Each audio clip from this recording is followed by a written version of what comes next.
आइए हम लोग आज बात करते हैं एक नए टॉपिक के ऊपर, एक नए चैप्टर पर जो क्लास 9 का है, जिसमें हम लोग आज पिछले क्लासेस में हम लोगों ने देखा है कि नंबर सिस्टम में जैसे नेचुरल नंबर क्या है, होल नंबर क्या है, साथ ही साथ रैशनल और इरैशनल नंबर क्या है, ये सारी नंबर्स को हम लोगों ने पिछले क्लासेस में डील कर चुके थे। आज हम लोग एक नए चैप्टर के ऊपर बात करते हैं और इस चैप्टर का नाम है पॉलिनोमियल। सबसे पहले हम लोग ये समझते हैं कि इस पॉलिनोमियल का मतलब क्या है और इस पॉलिनोमियल को हम लोग किस तरीके से डिफाइन करेंगे। सबसे पहले यहाँ पे मेरे पास दो टर्म है, एक होता है मेरा पॉली, दूसरा है मेरा नोमियल। देखिए पॉली का मतलब क्या होता है, पॉली का मतलब होता है मेनी, पॉली का मतलब मेनी, और नोमियल का मतलब टर्म। क्या ये इसका मतलब क्या होता है, टर्म। अब देखिएगा अगर मेरे हम कहें कि आखिर पॉलिनोमियल, इसका मतलब पॉलिनोमियल मतलब क्या होती है कि जिसके पास बहुत सारे क्या होंगे, टर्म होंगे।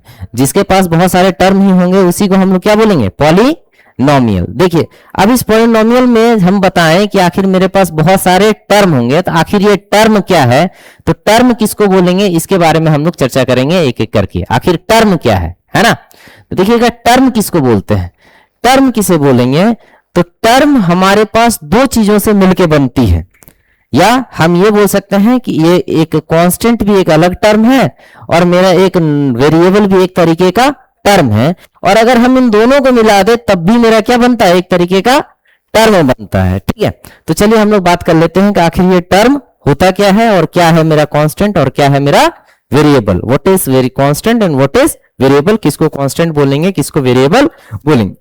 आइए तो सबसे पहली बात कर लेते हैं हम लोग कांस्टेंट। कांस्टेंट क्या होता है, a symbol having a fixed numerical value, एक ऐसा सिंबल जिसका क्या हो, फिक्स्ड न्यूमेरिकल वैल्यू।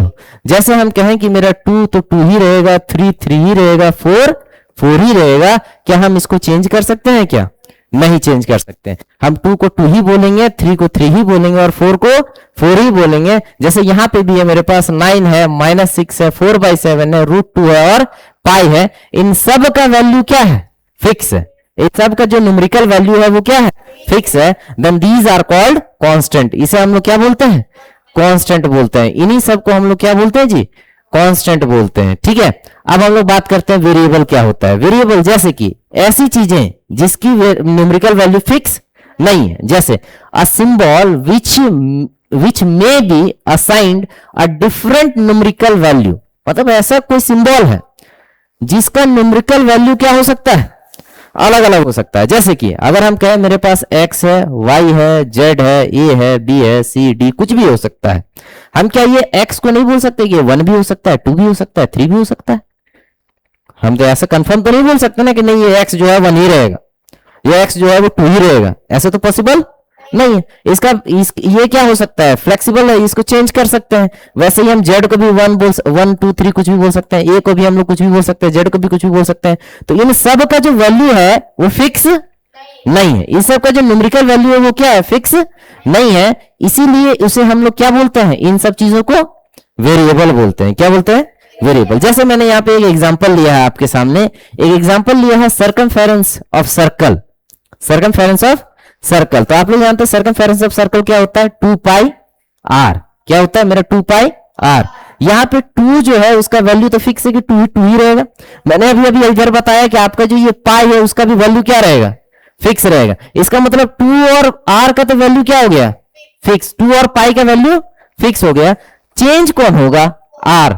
चार चेंज कौन होगा, r मतलब रेडियस चेंज होगा। जैसे मान लीजिए मेरे पास कोई एक सर्कल है, तो इसका जो रेडियस वो यहां से यहां r है, तो हम मान लेते हैं कि इसका रेडियस अगर 2 है तो हम क्या एक और सर्कल नहीं बना सकते हैं जिसको हम बोल सकते हैं कि इसका रेडियस 3 है, बना सकते हैं या नहीं।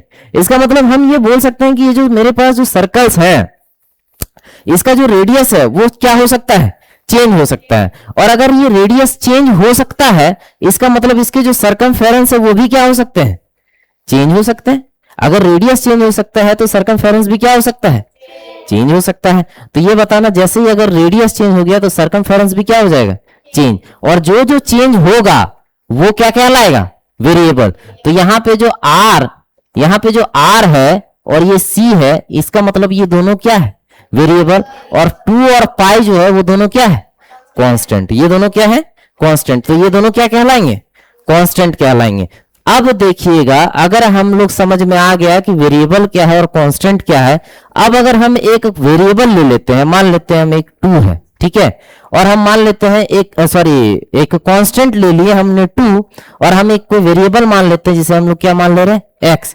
क्या एक कांस्टेंट और वेरिएबल को मिला के ही मेरा क्या कहलाता है, एक टर्म कहलाता है। ये क्या कहलाता है जी, मेरा एक टर्म कहलाएगा, ठीक है। अब टर्म एक ऐसा तो नहीं है कि अगर हम इन दोनों को मिला दे तभी टर्म कहलाएगा, ये अकेला भी टर्म कहला सकता है। जैसे कि अगर हम कहें कि मेरे पास कोई एक 4 है, 4 कोई नंबर है, तो क्या हम इसके आगे x का पावर 0 नहीं लगा सकते? क्या लगा सकते हैं ना। तो ये क्या एक मेरा वेरिएबल नहीं बन गया?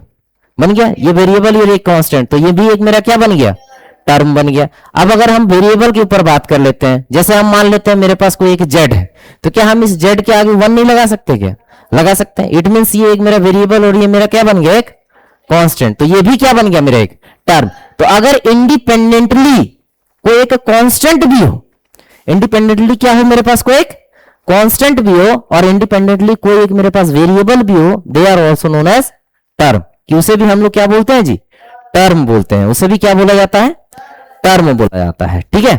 अब आगे बढ़िए, अब देखिएगा टर्म एल्जेब्रिक एक्सप्रेशन में हम लोग टर्म को अलग कैसे बता सकते हैं, कि टर्म एक्सप्रेस कैसे कर सकते हैं।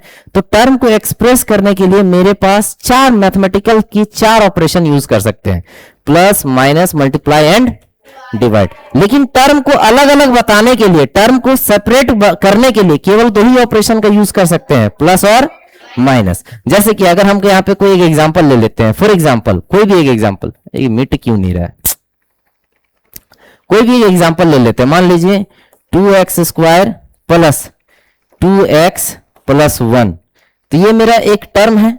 इस टर्म को हम लोग क्या बोलते हैं, कांस्टेंट। क्या बोलते हैं, कांस्टेंट। ये अकेला है, इसके पास कोई वेरिएबल नहीं, तो ये क्या कहलाएगा, कांस्टेंट कहलाएगा। तो यहाँ पे कितने टर्म है, तभी अभी मैंने आपको बताया कि प्लस और माइनस ही 2 टर्म को क्या कर सकता है, अलग कर सकता है। तो इसका मतलब मेरे यहाँ प्लस है, इन दोनों के बीच में ये प्लस है, और अगर मल्टीप्लाई है तो उसको कोई फर्क नहीं पड़ता। तो ये क्या बन गया, मेरे एक टर्म बन गया, ये भी मेरे एक टर्म बन गया, और ये भी मेरा क्या बन गया, टर्म बन गया। तो यहाँ पे टोटल कितने टर्म हो गए, 3 टर्म है। कितने टर्म हो गए, 3 टर्म हो गए। कितने टर्म है, 3 टर्म। तो यहाँ पे अगर मेरे पास एक एग्जांपल दिया हुआ, तो यहाँ पे मेरे पास इसके और इसके बीच में माइनस है, तो 1 टर्म, यहाँ 2 टर्म और ये 3 टर्म। यहाँ पे मेरे पास कितना टर्म निकल के आ गया, 3 टर्म आ गया। आगे बढ़ते हैं, आगे बढ़े तो हमारे पास और एक एग्जांपल है। तो देखिएगा, इस दोनों के बीच में प्लस का साइन है, तो ये मेरा क्या बन गया, एक टर्म। ये मेरा क्या बन गया, एक टर्म। एक भी, ये भी एक टर्म बन गया, और ये भी एक टर्म। कांस्टेंट अगर अकेला भी हो तो वो क्या कहलाता है, टर्म। तो कितने टर्म है, 1 2 3 4। तो यहाँ पे टर्म कितना बन गया, 4 टर्म बन गए। कितने बन गए, 4 टर्म बन गए। चलिए आगे बढ़ते हैं हम लोग। हाँ, अब आगे बढ़े, आगे हम लोग बात करते हैं कि जनरल फॉर्म पॉलिनोमियल का कैसा होता है, ठीक है। तो देखिए, पॉलिनोमियल का आखिर डेफिनेशन क्या है, पॉलिनोमियल इन 1 वेरिएबल, पॉलिनोमियल इन 1 वेरिएबल। तो देखिएगा, पॉलिनोमियल इन 1 वेरिएबल क्या कहता है, an expression in the form of px। हम लोग किसी भी पॉलिनोमियल जिस वेरिएबल के ऊपर बात कर रहे हैं उसको हम लोग, जैसे x वेरिएबल के ऊपर बात कर रहे हैं, x वेरिएबल का हम कोई पॉलिनोमियल लिखना चाहते हैं तो हम यहाँ पे x लिखेंगे। अगर y नाम का कोई वेरिएबल पॉलिनोमियल होगा तो हम y लिखेंगे, z होगा तो z, s होगा तो s। जिसका हमको पूछा जाए, जिस वेरिएबल का हम लोग पॉलिनोमियल लिखेंगे उसे हम लोग वहां पे लिख देंगे। ये मेरा पॉलिनोमियल को डिनोट करने का एक तरीका है। अगर हम लोग देखें तो पॉलिनोमियल का जनरल इक्वेशन क्या होता है, an x का power n plus an minus 1 x का power n minus 1 plus dot dot dot a2 x का power 2 plus a1 x plus a0।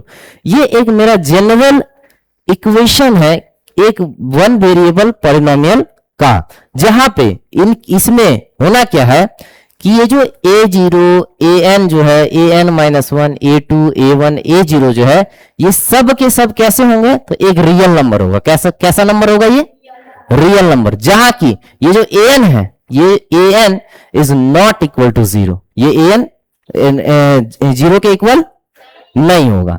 और ये जो n है, जैसे यहाँ पे n जो पावर में आपको दिख रहा है ना, ये जो n है, ये n मेरा क्या हो रहा है, घटता जा रहा है। यहाँ एक घटा, फिर घटते जा रहा, घटते जा रहा, घटते जा रहा। तो ये जो n है ना, ये n नॉन नेगेटिव नंबर होना चाहिए। कैसा नंबर होना चाहिए, नॉन नेगेटिव। अगर नॉन नेगेटिव का बात कर रहे हैं इसका मतलब हम लोग कहां से शुरू करेंगे, 0 1 2 इधर, तो ये सब कैसे नंबर है, तो होल नंबर है। कैसा नंबर है, whole number. It means polynomial का जो पावर होना चाहिए, जो n होगा, वो कैसा नंबर होना चाहिए, होल नंबर होना चाहिए। कैसा नंबर होना चाहिए, होल नंबर। ठीक है, आगे बढ़े। ये कैसा नंबर होना चाहिए, होल नंबर होना चाहिए। ठीक है, और एक चीज, ये जो a0 है इसे हम लोग क्या बोलते हैं, एक कांस्टेंट टर्म बोलते हैं। क्या बोलते हैं, कांस्टेंट टर्म। वो बाकी जो ये x के साथ, वेरिएबल के साथ मल्टीप्लाई है, यहां पे भी वेरिएबल के साथ मल्टीप्लाई, ये सब क्या कहलाते हैं, दीज आर कॉल्ड कॉफिशिएंट। क्या कहलाते हैं ये सब, कॉफिशिएंट। जिसके साथ मल्टीप्लाई है उसी का कॉफिशिएंट। जैसे यहाँ पे जो a1 है ना, किसका कॉफिशिएंट है, तो x का कॉफिशिएंट है। अगर हम बोले कि a2 किसका कॉफिशिएंट है, तो x स्क्वायर का कॉफिशिएंट है। ठीक है, यहाँ पे हम बहुत बात करें कि a2 किसका कॉफिशिएंट है, तो x स्क्वायर का। a1 किसका कॉफिशिएंट है, तो x का कॉफिशिएंट है। ठीक, तो इस तरीके से हम क्या बोलते हैं कि ये जो a1 है, a2 है, an है, डॉट डॉट an तक है, ये सब के सब कॉफिशिएंट है किसके, तो x square dot dot x n के क्या है, ये मेरे सब कॉफिशिएंट है। ठीक है, अब तो देखिए हमारे पास जो इसकी हम अगर बात करें कि इस पॉलिनोमियल का अगर हम एक्सप्रेशन लिखना चाहते हैं तो हम इसकी एक्सप्रेशन कैसे लिख सकते हैं, तो इसकी एक्सप्रेशन हम सिंपल सा है कि वी कैन राइट इसके एक्सप्रेशन को हम लोग पावर में, एक पावर के जैसे ये पॉलिनोमियल एक्सप्रेस्ड, इसका जो इसको हम एक्सप्रेस कर सकते हैं आइदर असेंडिंग और डिसेंडिंग पावर्स, आइदर असेंडिंग और डिसेंडिंग पावर ऑफ वेरिएबल। इसे हम क्या बोल सकते हैं, एक स्टैंडर्ड फॉर्म बोल सकते हैं। अब हम लोग बात कर लेते हैं एक चीज पे कि आखिर सबसे पहली चीज कि आखिर हम लोगों ने ये चीज तो देखा कि पॉलिनोमियल में जो पावर होना चाहिए वो नॉन नेगेटिव होना चाहिए। मतलब अगर नेगेटिव हो या कुछ और ऐसा चीज हो तो फिर वो पॉलिनोमियल। तो चलिए हम लोग एग्जांपल देख लेते हैं कि आखिर कौन सा पॉलिनोमियल है और कौन सा पॉलिनोमियल नहीं है। तो देखिए जी हमारे पास हम यहाँ पे कुछ नंबर लिए हुए हैं। ठीक है, जैसे कि मेरे पास है x1 प्लस एक्स, तो बताना हम इसको एक्सप्रेस करें तो क्या लिख सकते हैं, x का पावर -1, यहाँ पे पावर 1 हो सकता है। जैसे ही हम देख लिए कि पावर क्या आ गया, माइनस, मतलब मेरा पावर कैसा है, नेगेटिव है या नहीं।